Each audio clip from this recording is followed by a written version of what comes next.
एक बार अमेरिकी सेना को एक मिसाइल परीक्षण करना था। मिसाइल के टारगेट को हिट करने के लिए एक जगह से गुजरनी थी। उस समय इस जगह के बारे में अमेरिकी सेना और दुनिया के लोगों को मालूम नहीं था। जब मिसाइल को लॉन्चिंग पैड से छोड़ा गया तो अमेरिकन सेना को विश्वास था कि मिसाइल टारगेट को हिट जरूर करेगा, परंतु ऐसा नहीं हुआ क्योंकि मिसाइल जो है वो टारगेट तक कभी पहुंची ही नहीं। जब मिसाइल टारगेट तक नहीं पहुंची तब अमेरिकन सेना और साइंटिस्ट परेशान हो गए। इस घटना के बाद अमेरिका के सेना ने मेक्सिको के सरकार से इजाजत लेने के बाद उस जगह की खोजबीन शुरू किया। अमेरिकन सेना को काफी खोज करने के बाद वह रॉकेट मिला और हैरान कर देने वाली बात यह है कि जो रॉकेट है टारगेट से 400 किलोमीटर दूर बिना फटे जमीन पर पड़ा था। यह देखकर अमेरिकन सेना के होश उड़ गए। उन्हें कुछ पता नहीं चला कि आखिर ऐसा कैसे हुआ। उस समय के हिसाब से यह मिसाइल काफी ज्यादा मॉडर्न या आधुनिक था, परंतु उसका ना फटना वाकई एक दुर्लभ बात थी। इसके तुरंत बाद मैक्सिकन सरकार ने यहां एक विशाल लैब तैयार की जिसे नाम दिया द जोन्स।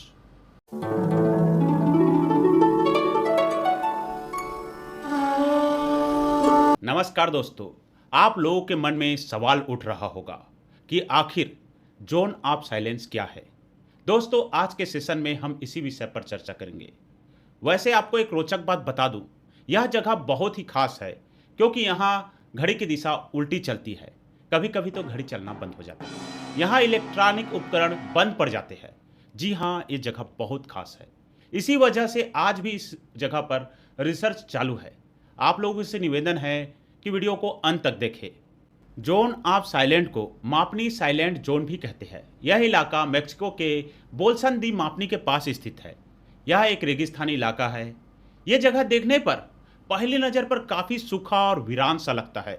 यहाँ दूर दूर तक कोई इंसानी सभ्यता नहीं है। कुल मिलाकर कहा जाए तो यह वर्तमान युग में या आधुनिक समय में भी एशियंट स्टोन एज जैसा लगता है। यहाँ ना तो कोई टूरिस्ट है, ना ही कोई जीव जंतु है। थोड़े बहुत पौधे हैं और है तो बस सन्नाटा ही सन्नाटा। यहाँ आने वाले लोगों का संपर्क बाकी दुनिया के लोगों से कट जाता है। इस जगह पर पहुँचते ही सभी इलेक्ट्रॉनिक इक्विपमेंट्स काम करना बंद कर देते हैं। साइंटिस्ट और रिसर्चर्स की कोशिश के बाद भी आज भी यह पता नहीं लगाया जा सका कि जोन ऑफ साइलेंस में रेडियो फ्रीक्वेंसी या इलेक्ट्रॉनिक इक्विपमेंट्स बेकार क्यों हो जाते हैं और यह प्रोसेस कैसे होती है। इस इलाका के पास रहने वाले लोगों का कहना है कि यह इलाका अत्यंत सस्पेशियस है क्योंकि यहाँ कई प्रकार के पैरानॉर्मल एक्टिविटीज़ को देखा गया है। कई लोगों का कहना है कि यहाँ दूसरे ग्रहों से एलियन आकर रहते हैं और यहीं से ही वे अपने ग्रहों पर वापस जाते हैं। इसीलिए इस जगह को द गेट ऑफ एलियंस भी कहा जाता है। जोन ऑफ साइलेंट के संबंध में कई घटनाएं लोगों में प्रचलित है। इनमें से एक घटना है, यह घटना है 13 अक्टूबर 1975 की। दो खोजकर्ता जिनका नाम था अर्नेस्टो और जोसेफिना डियास, ये लोग जोन ऑफ साइलेंस में गए थे और वहाँ से चट्टानें और फॉसिल्स के सैंपल कलेक्ट किए थे और वापस घर जाने लगे। कुछ देर बाद उन्होंने देखा कि एक तूफान उनके गाड़ी को आ रहा है और बहुत तेजी से आ रहा है। तूफान से बचने के लिए वे लोग अपने कार को तेजी से चलाने लगे, लेकिन उनका कार कीचड़ भरी रेगिस्तानी रेत पर फंस गया। वे अपने कार को कीचड़ से निकालने की कोशिश कर रहे थे, परंतु वे असफल रहे। अचानक से वहीं दो परछाई या आकृतियां उनके सामने आई और उन्होंने गाड़ी को कीचड़ से बाहर धकेल दिया।